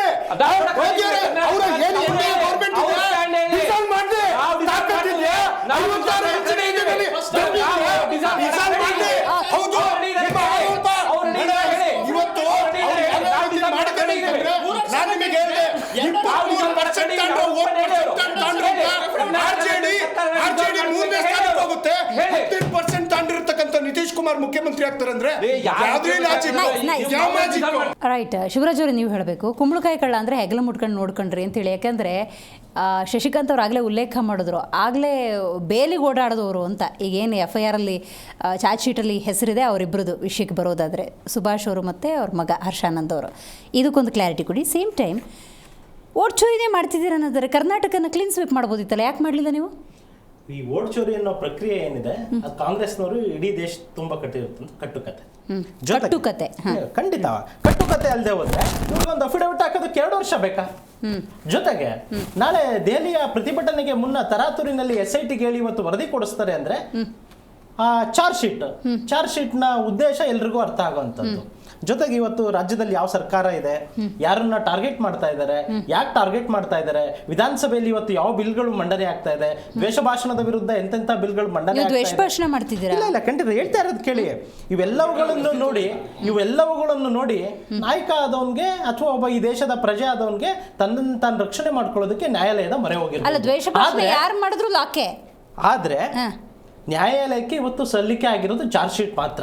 ಇದುವರೆಗೂ ಆದೇಶ ಆಗ್ಲಿ ಏನೂ ಆಗ್ಲಿ ಆಗಿಲ್ಲ. ನ್ಯಾಯಾಲಯಕ್ಕೆ ಚಾರ್ಜ್ ಶೀಟ್ ಸಲ್ಲಿಕೆ ಆಗಿದೆ. ಅವರು ಕಾನೂನು ಪ್ರಕ್ರಿಯೆಯನ್ನು ಎದುರಿಸ್ತಾರೆ. ನ್ಯಾಯಾಲಯ ಒಂದ್ ವೇಳೆ ಅದ್ರ ಬಗ್ಗೆ ಆದೇಶ ಕೊಟ್ರೆ ಯಾರು ತಪ್ಪು ಮಾಡಿದ್ರು ಅವ್ರ ತಪ್ಪಿಗೆ ತಲೆಬಾಗ್ಲೇಬೇಕು. ಅದು ಈ ನೆಲದ ಕಾನೂನು. ಜೊತೆಗೆ ರಾಹುಲ್ ಗಾಂಧಿ ಅವರಿಗೆ ವೋಟ್ ಚೋರಿ ಅಂತ ಕಳೆದ 2 ವರ್ಷಗಳಿಂದ ಈ ಕಟ್ಟುಕತೆ ನಾಟಕ ಆಡ್ಕೊಂಡ್ ಬರ್ತಾ ಇದ್ದಾರಲ್ಲ, 2 ವರ್ಷ ಆದ್ರೂ ಅಫಿಡವಿಟ್ ಸಲ್ಲಿಸಿಲ್ಲ ಅಂದ್ರೆ ಅವರ ಪ್ರಾಮಾಣಿಕತೆಯನ್ನ, ಅವರ ಸಾಂವಿಧಾನಿಕ ಹುದ್ದೆಯನ್ನ, ಜೊತೆಗೆ ಅವರ ಮೆಚುರಿಟಿಯನ್ನ ಈ ದೇಶದ ಮುಂದೆ ಅವರೇ ತೆರೆದಿಡ್ತಾ ಇದ್ದಾರೆ. ಇಲ್ಲಿ ಎಲ್ಲೋ ಬರ್ತಾರೆ, ಬೆಂಗಳೂರಿನಲ್ಲಿ ಕೂತು ಆಳಂದದ ಬಗ್ಗೆ ಮಾತಾಡ್ತಾರೆ, ಮಹದೇವಪುರದ ಬಗ್ಗೆ ಮಾತಾಡ್ತಾರೆ, ಬ್ರೆಜಿಲ್ನ ಮಾಡೆಲ್ ಬಗ್ಗೆ ಮಾತಾಡ್ತಾರೆ. ಎಲೆಕ್ಷನ್ ಕಮಿಷನ್ ಇಂಟರ್ಫಿಯರ್ ಆಗಿ ನೀವು ಒಂದು ಅಫಿಡವಿಟ್ ಕೊಡಿ ಅಂದ ತಕ್ಷಣ ದೇಶ ಬಿಟ್ಟು ಹೋಗ್ತಾರೆ. ರಾಹುಲ್ ಗಾಂಧಿ ಅವ್ರಿಗೆ ಆ ಮೆಚುರಿಟಿ ಇದೆಯಾ? ರಾಹುಲ್ ಗಾಂಧಿ ಅವರು ಮೆಚುರಿಟಿ ಯಾವ ಪದ ಉಪಯೋಗಿಸ್ತಾ ಇದ್ದೀರಿ? Rahul Gandhi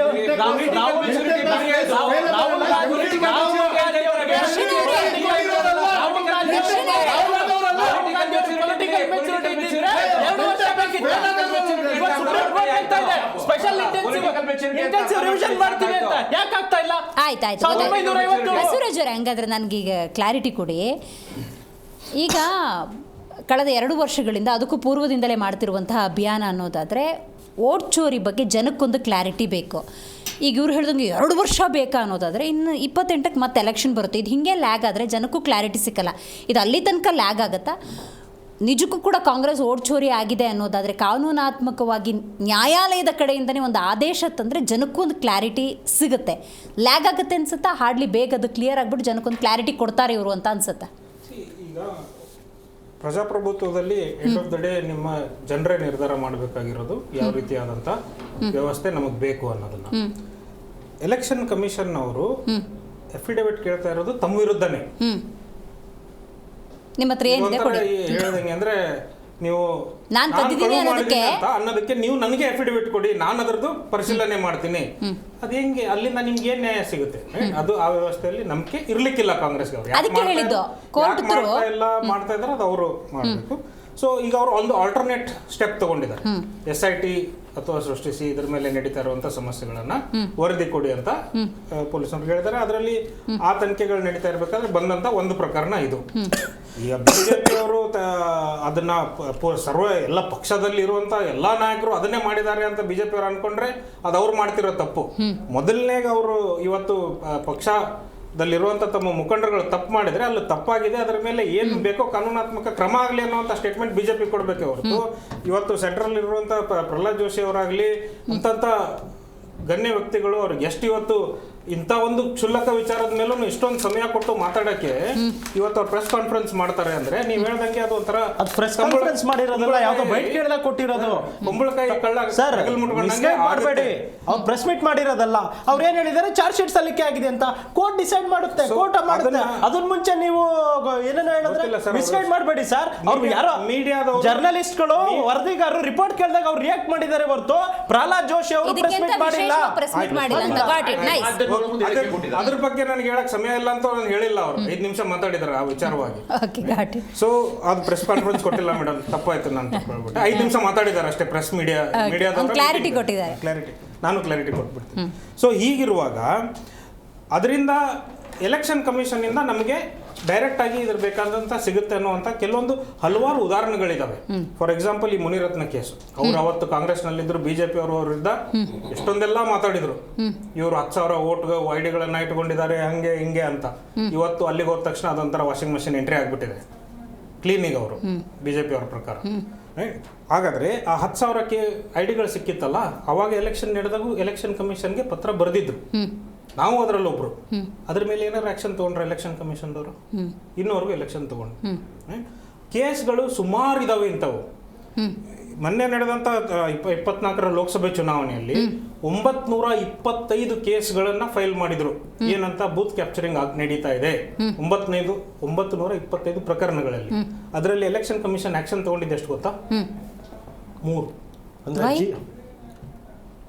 that is the question. ಇವರು ಜಿ ಪರಮೇಶ್ವರ್ ಹೇಳಿದ್ರಲ್ಲ ಬೂತ್ ಕ್ಯಾಪ್ಚರಿಂಗ್, ಅದ್ರ ಬಗ್ಗೆ ಹೇಳ್ತಿರ್ಬೇಕು. ಯಾಕೆ ಅಂತ ಅಷ್ಟೇನ್ ಕಮ್ಮಿ. ಇಫ್ ದೇರ್ ಇಸ್ ಎನಿ ಕ್ರಚ್ ಮಾಡಬೇಕು.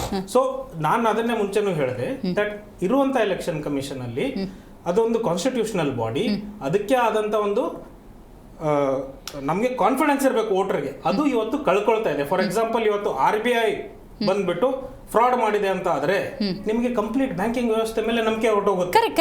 ಎಲೆಕ್ಷನ್ ಕಮಿಷನ್ ಈ ರೀತಿ ಫ್ರಾಡ್ ಮಾಡಿದೆ ಅಂತ ಆದ್ಮೇಲೆ ಆ ವ್ಯವಸ್ಥೆ ಮೇಲೆ ನಿಮಗೆ ನಂಬಿಕೆ ಹೊರಟೋಗ್ಬಿಡುತ್ತೆ. ಹಿಂಗ್ ತಗೊಳ್ಳೋಣ. ನನ್ಗೆ ಗೊತ್ತಾಯ್ತಲ್ಲ ರಿಷಿಕ್ ಅವರೇ, ಗೊತ್ತಾಯ್ತು. ನಿಮ್ಮ ಕಾಂಟೆಕ್ಸ್ಟ್ ನಂಗೆ ಗೊತ್ತಾಯ್ತು. ದೇಶದಾದ್ಯಂತ ನೆಲ ಕಚ್ಚಿರುವಂತಹ ಕಾಂಗ್ರೆಸ್ ಬೇರೆ ಯಾವ ಅಸ್ತ್ರವನ್ನು ಕೂಡ ಪ್ರಯೋಗ ಮಾಡೋದಕ್ಕಾಗ್ತಿಲ್ಲ. ಹಾಗಾಗಿ ಆ ಸ್ವಾಯತ್ತ ಸಂಸ್ಥೆಗಳು ಅಂತ ಏನಿರ್ತವೆ ಅವನ್ನೇ ಟಾರ್ಗೆಟ್ ಮಾಡ್ಕೊಂಡಿದ್ಯಾ ಹಾಗಾದ್ರೆ? Exactly correct. ನೀವು ಹೇಳೋದಲ್ಲ ಈ ಪಾಯಿಂಟ್. ಯಾಕೆ ಇದನ್ನ ಹೇಳ್ತೀನಿ ಅಂತಂದ್ರೆ, ಒಂದು ಎಲೆಕ್ಷನ್ ಪ್ರಾಸೆಸ್ ಆಗ್ಬೇಕಾದ್ರೆ ನಾನು ಮಾತ್ರ ಸೀಕ್ರೆಟ್ ಆಗಿ ಎಲೆಕ್ಷನ್ ಮಾಡಿಸಲ್ಲ. ನಿಮಗೆ ಒಂದು ಎಲೆಕ್ಷನ್ ಗೆಜೆಟ್ ಆಗಿದ ತಕ್ಷಣ ಎಲ್ಲಾ ರಾಜಕೀಯ ಪಕ್ಷಗಳಿಗೂ ಸಮಾನವಾಗಿ ಇನ್ಫಾರ್ಮೇಶನ್ ಶೇರ್ ಆಗುತ್ತೆ. ಎಷ್ಟೋ ಜನ ಗೊತ್ತಿರ್ಬೋದು, ಗೊತ್ತಿಲ್ಲದೆ ಇರ್ಬೋದು ಪ್ರಾಸೆಸ್. ವೋಟರ್ ಲಿಸ್ಟ್ ಇರುತ್ತಲ್ವಾ, ಅದು ಬಿಜೆಪಿ ಅವರಿಗೆ JDS ಅವ್ರಿಗೆ ಮಾತ್ರ ಕೊಡಲ್ಲ, ಕಾಂಗ್ರೆಸ್ ಅವರು ಕೂಡ ಕಂಪ್ಲೀಟ್ ಲಿಸ್ಟ್ ಕೊಟ್ಟಿರ್ತಾರೆ. ಒಂದು. ಎರಡನೇದು, ರಿಟರ್ನಿಂಗ್ ಆಫೀಸರ್ಸ್ ಇರ್ತಾರಲ್ವಾ, ಆ ರಿಟರ್ನಿಂಗ್ ಆಫೀಸರ್ಸ್ ಕಂಪ್ಲೀಟ್ ಆಗಿ ನಿಮಗೆ ವೋಟರ್ ಲಿಸ್ಟ್ ಅಲ್ಲಿ ಏನಾಗಿದೆ ಏನಾಗಿಲ್ಲ ಇದರದೆಲ್ಲ we have agreed and we have ಏನದು come to one same kind understanding ಅಂತ ಅಂದ್ಬಿಟ್ಟು ಅವ್ರು ಸ್ಟೇಟ್ಮೆಂಟ್ಗಳನ್ನ ಮಾಡ್ತಾರೆ, ಸಿಗ್ನೇಚರ್ಸ್ಗಳು ಹಾಕ್ತಾರೆ. ಸೊ ನಿಮಗೆ ಇದೆಲ್ಲ ಆದ್ಮೇಲೆ ಆಗಿರುವಂಥದ್ದಲ್ಲ. ಆಮೇಲೆ ಅಡಿಷನ್ ಡಿಲೀಷನ್ ಅಂತ ಸೋ ಇದೆಲ್ಲ ಏನೇನೆಲ್ಲ ಆಗಿರುತ್ತಲ್ವಾ ನಿಮಗೆ ಒಂದು election voter ID editing process ಅಲ್ಲಿ. ಇದು ಎಲ್ಲಾ ರಿಟರ್ನಿಂಗ್ ಆಫೀಸರ್ ಎಲ್ಲಾ ಪೊಲಿಟಿಕಲ್ ಪಾರ್ಟೀಸ್ಗೂ ಗೊತ್ತಿರುತ್ತೆ. ಸೊ ಎಲ್ಲ ಗೊತ್ತಾದ ಮೇಲೆ ಕೂಡ ನೀವು ಬಂದುಬಿಟ್ಟು ಸೋತಾಗ ನೀವು ಈ ರೀತಿ ಹೇಳ್ಕೊಂಡ್ ಬರ್ತಾ ಇದ್ದೀರಾ ಅಂತ ಹೇಳಿದ್ರೆ ಅದು ದೇಶಾದ್ಯಂತ ನೀವು it shows that you are trying to cover your face.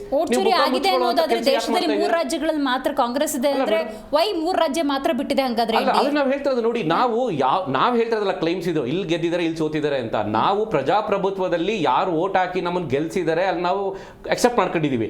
ಎಲ್ಲಿ ನಮ್ಮನ್ನ ಸೋಲ್ಸಿದ್ದಾರೆ ಅಲ್ಲಿ ಕೂಡ ನಾವು ಅಕ್ಸೆಪ್ಟ್ ಮಾಡ್ಕೊಂಡಿದೀವಿ. ನಾವೆಲ್ಲೂ ವೋಟ್ ಚೋರಿ ಬಗ್ಗೆ ಮಾತಾಡಕ್ ಹೋಗಿಲ್ಲ. ಬಿಕಾಸ್ ಯಾವುದೇ ಒಂದು ಎಲೆಕ್ಷನ್ ಪ್ರೋಸೆಸ್ ಆದಾಗ ನಮ್ಮ ಚೋರಿ ಮಾಡಿದವ್ರು ಹೆಂಗ್ ಮಾತಾಡ್ತಾರೆ ಅಂತ ಕೇಳೋದು. ಚೋರಿ ಮಾಡಿದವ್ರು ನಾವು ಅದ್ರ ಬಗ್ಗೆ ಹೆಂಗ್ ಕ್ಲೇಮ್ ಮಾಡ್ತಾರೆ ಅಂತ ಅಲ್ಲ. ನೋಡಿ, ಈಗ ಕ್ಲೇಮ್ ನೀವು ಮಾಡಬೇಕು ಈ ಪ್ರೋಸೆಸ್ ಅನ್ನೋ ತರ ಆದ್ರೆ ನೀವು ಲೀಗಲ್ಲಿ ನೀವು ಏನೇನು ಡಾಕ್ಯುಮೆಂಟೇಶನ್ ಕೊಡಬೇಕಾಗಿದೆಯೋ ಅದನ್ನ ಕೊಟ್ಬಿಡಿ. ಲೀಗಾಲಿಟಿ ನೀವು ಬಿಕಾಸ್ ನೀವೀಗ ಕಮಿಷನ್ ಆಫ್ ಇಂಡಿಯಾದಲ್ಲೇ ಎಲ್ಲ ಇರಬೇಕು. ಕೇಳ್ರಿ, ಅಲ್ಲಿ ಒಂದು ನಿಮಿಷ ಕೇಳಿಸ್ಲಿ. ಯಾರು ಕೊಡ್ತಾ ಇದ್ರೆ ಅಲ್ಲ, ಯಾರು ಕೊಡ್ತಾ ಇದ್ರ, ಯಾರು ಕ್ಲೇಮ್ ಕೇಳ್ತಾ ಇದ್ರ, ಯಾರು ಅಲ್ಲ, ನಾವು ಕಾಂಗ್ರೆಸ್ ಅಂತ ಹೇಳಿಲ್ವಾ? ನಾವು ರಿಟರ್ನಿಂಗ್ ಆಫೀಸರ್ ಇರಲ್ವಾ? ರಿಟರ್ನಿಂಗ್ ಆಫೀಸರ್ ನೀವು ನಿಮ್ಗೆ ಡಿಲೀಟ್ ಯಾವ ಎಲೆಕ್ಷನ್ ಆದ್ಮೇಲೆ ಆಯ್ತಾ? ಎಲೆಕ್ಷನ್ ಗೆಜೆಟ್ ಆಫೀಸರ್ ನಿಮ್ಗೆ ಗೆಜೆಟ್ ಬಂದ್ಮೇಲೆ ಆಯ್ತಾ? ಅಲ್ಲ, ಗೆಜೆಟ್ ಬಂದ ಮೇಲೆ ಆಯ್ತಾ?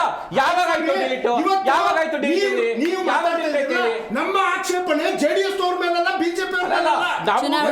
ಕಮಿಷನ್ ಆಫ್ ಇಂಡಿಯಾ ಮೇಲೆ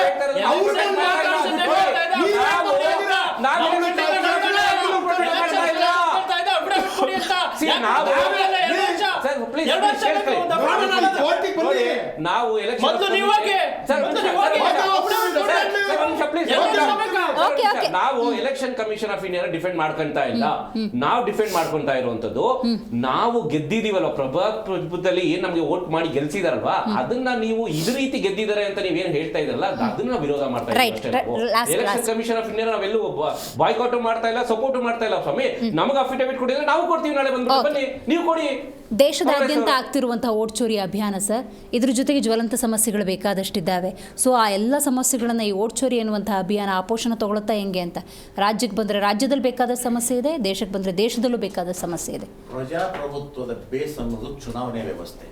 ಚುನಾವಣೆ ವ್ಯವಸ್ಥೆ ಸರಿಯಾಗಿ ನ್ಯಾಯಯುತವಾಗಿ ನಡೆದರೆ ಆಮೇಲೆ ಎಲ್ಲಾ ಸಮಸ್ಯೆಗಳಿಗೂ ಪರಿಹಾರಗಳನ್ನ ಕಂಡುಕೊಳ್ಬಹುದು.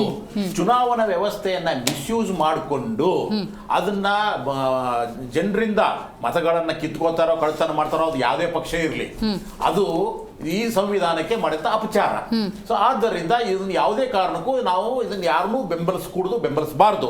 ಇವಾಗ ಹೇಳ್ತಾ ಇದ್ರು ಈಗ ಹಂಗಾದ್ರೆ ಸರ್, ಈಗ ಬಂದಿದೆ ಆರೋಪ, ಬಿಜೆಪಿ ಸ್ಟೇಟ್ಮೆಂಟ್ ಹಿಂಗಿರ್ಬೇಕು ಅನ್ನೋದ್ರ ಹೆಂಗಿರ್ಬೇಕು ಹೇಳಿ? ಮೊದಲನೇದ ಈಗಾಗಲೇ ಇವರು ಹೇಳಿದ್ರು, ಆಪ್ ಪಾರ್ಟಿಯವರು ಚುನಾವಣಾ ಆಯುಕ್ತರನ್ನ ಆಯ್ಕೆ ಮಾಡೋದ್ರಲ್ಲೇ ಅಸಮತೋಲನ ಆಗಿದೆ.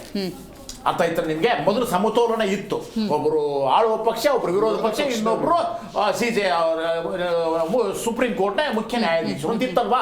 ಆ ಮುಖ್ಯ ನ್ಯಾಯಾಧೀಶರನ್ನು ತೆಗೆದು ಬಿಸಾಕ್ಬಿಟ್ಟು ಇವರು ಇಬ್ರು ಒಂದೇ ಪಕ್ಷದವರಾಗೋಗ್ಬಿಟ್ಟು ಅಲ್ಲೇ ಅಸಮಾನತೆ ಶುರುವಾಯಿತು. 5 ನಿಮಿಷ ಒಂದ್ ನಿಮಿಷ ಮುಂಚೆಯಿಂದ ಮೋದಿ ಸರ್ಕಾರ ಮುಂಚೆ ಅಲ್ಲ,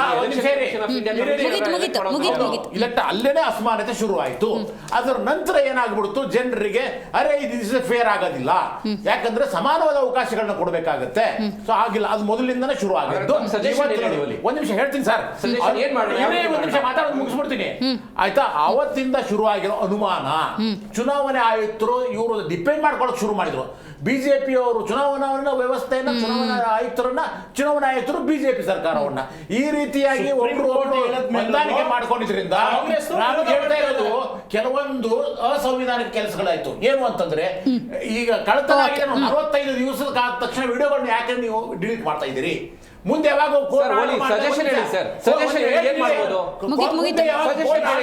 ಎಣಿಕೆ ಮಾಡ್ಬೋದಲ್ವಾ? ಆದ್ರೆ 45 ದಿವಸಕ್ಕೆ ನೀವು ಯಾವುದೋ ವಿಡಿಯೋ ಸಾಕ್ಷಿಗಳನ್ನ ಇಡಬಾರ್ದು ಅನ್ನೋದು ಇನ್ನೊಂದು ಅನುಮಾನವನ್ನು ಹುಟ್ಟಿಸ್ತು ನಮಗೆ.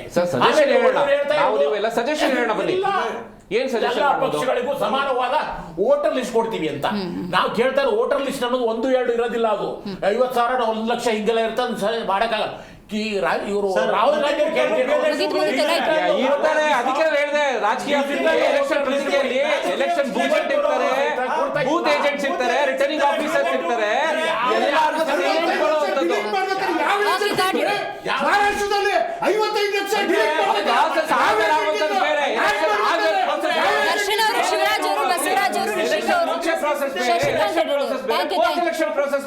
ಲಾಸ್ಟ್ ರಿಷಿಕ್ ಅವ್ರು ಮಾತಾಡ್ಬೇಕಾದ್ರೆ ಸಜೆಷನ್ ಕೊಡೋಣ, ಹಿಂಗ ಆಗ್ಬಾರ್ದು ಅನ್ನೋದ್ರೆ ಸಜೆಷನ್. ಆಯ್ತಾಯ್ತಾಯ್ತಾಯ್ತು. HD ಕುಮಾರಸ್ವಾಮಿ ಅವರು ಹಿಂದೆ ಇದ್ರ ಬಗ್ಗೆ ಒಂದ್ಸತಿ ಮಾತಾಡಿದ್ರು, ನನಗದು ಜೆನ್ಯೂನ್ ಅಂತ ಅನಿಸ್ತು, ಹಂಗಾಗಿ ಉಲ್ಲೇಖ ಮಾಡ್ತಾ ಇದ್ದೀನಿ. ಆಧಾರ್ ಲಿಂಕ್ ಮಾಡ್ಬಿಡಿ, ಓಟ್ ಆಗುತ್ತಲ್ಲ ಆಧಾರ್ ಲಿಂಕ್ ಮಾಡ್ಬಿಡಿ, ಎಲ್ಲವೂ ಕೂಡ ಜೆನ್ಯೂನ್ ಆಗಿ ಆಗುತ್ತೆ ಅಂತ ಹೇಳ್ತಿರ್ತೀನಿ ಕಾರ್ಯಕ್ರಮವನ್ನು.